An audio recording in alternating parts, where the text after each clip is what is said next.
Alright, so let's try to take a look at the vowels of Hangul.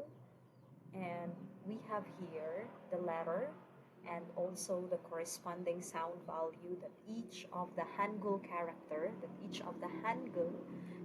represents. So, kinahanglan ato gid ni siyang timan-an o ato yung i-memorize class kung unsay sound nga mo represent aning kada character.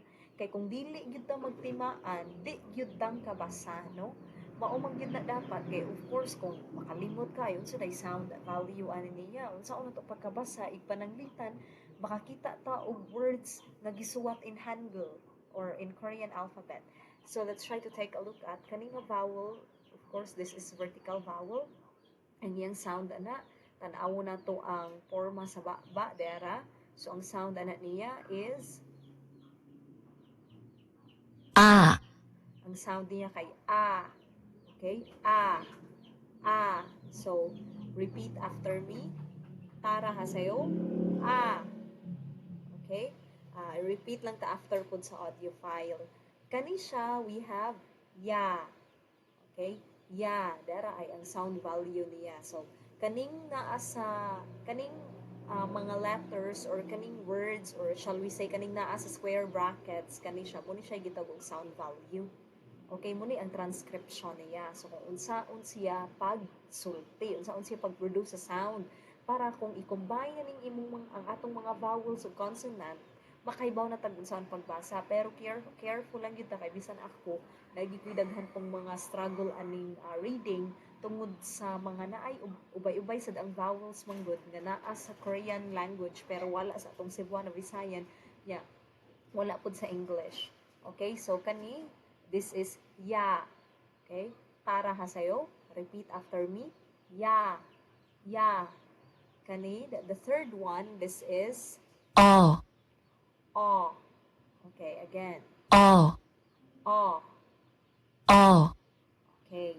So, hinumdumi, kani siya nga vowel, ang sound value ani is O.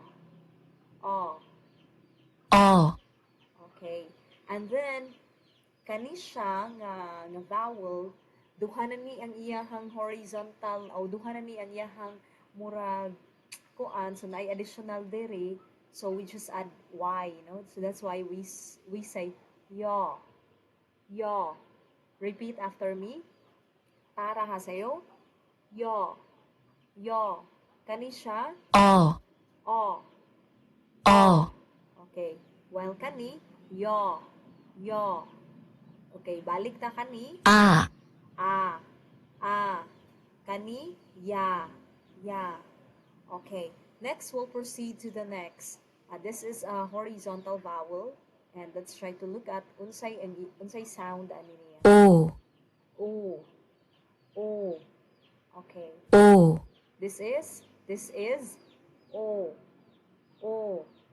O. O. So kani maingon ko tag yo. Yo. Yo. Kay kani siya O. O. Yo. Yo. O. O. O. Yo.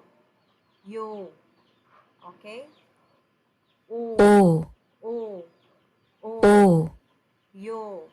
Yo. While kani, U. U. U. So, tanawa ninyo ang formation sa mouth, sa lips in particular. The mouth, information sa mouth, importante kay na. U. U. U. U. U. Okay. E kani pod, U.